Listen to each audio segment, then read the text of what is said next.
राधे राधे। कैसे हैं आप सब। आज मैं सुनाऊंगी कार्तिक महात्म का तीसरा अध्याय। तो चलिए हम लोग सुनते हैं तीसरा अध्याय। सत्यभामा बोली, हे भगवान, आप काल स्वरूप हैं और काल के संपूर्ण भाग के समान हैं। तब फिर कार्तिक मास ही क्यों श्रेष्ठ है। हे देव, सब तिथियों में एकादशी और सब महीनों में कार्तिक का महीना ही आपको प्रिय है।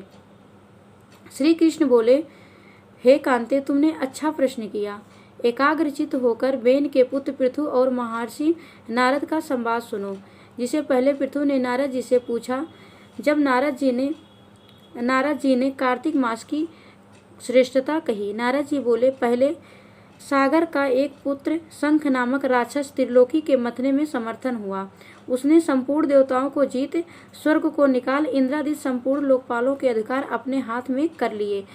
सब देवता उसके भय के मारे अपने अपने स्त्री पुत्र आदि लेकर बहुत वर्ष प्रयत्न सुमेर पर्वत की गुफाओं में वास करते रहे। जब देवता गुफाओं में रह रहे थे, तब शंखासुर ने विचार किया कि मैंने देवताओं को जीत लिया है, फिर भी वे बलवान मालूम होते हैं। हाँ, अब जान पड़ा कि वे सब वेद मंत्रों से युक्त हैं। इससे उनके वेद मंत्रों का हरण करने से वे सब बलहीन हो जाएंगे।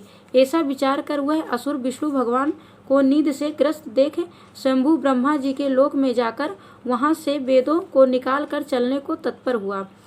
तब वे उसके भय के मारे यज्ञ के मंत्र और बीजों समेत जल में प्रवेश कर गए।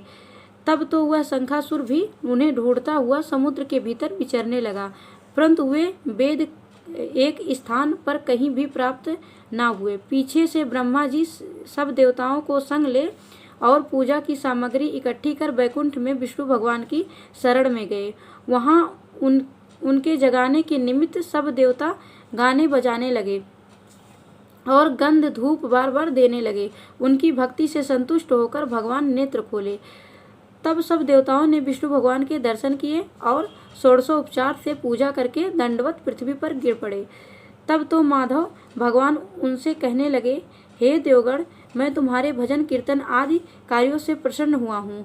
मैं आप लोगों की कामना पूर्ण करूँगा। आश्विन शुक्ल पक्ष की एकादशी से देवउठनी एकादशी तक पहर भर रात्रि रहे। तब से जो मनुष्य तुम्हारी तरह भजन कीर्तन करेंगे, वे मुझे प्रसन्न कर मुझे प्राप्त होंगे। शंखासुर जिन वेदों को हर लाया है, वे सब जल में स्थित हैं। उन्हें मैं शंखासुर को मारकर लाऊंगा। अब से बीज मंत्र समेत सब वेद प्रतिवर्ष कार्तिक के महीने में सदा जल में निवास करेंगे। मत्स्य रूप धारण कर मैं जल में जाता हूँ। तुम संपूर्ण मुनियों को लेकर संग आओ।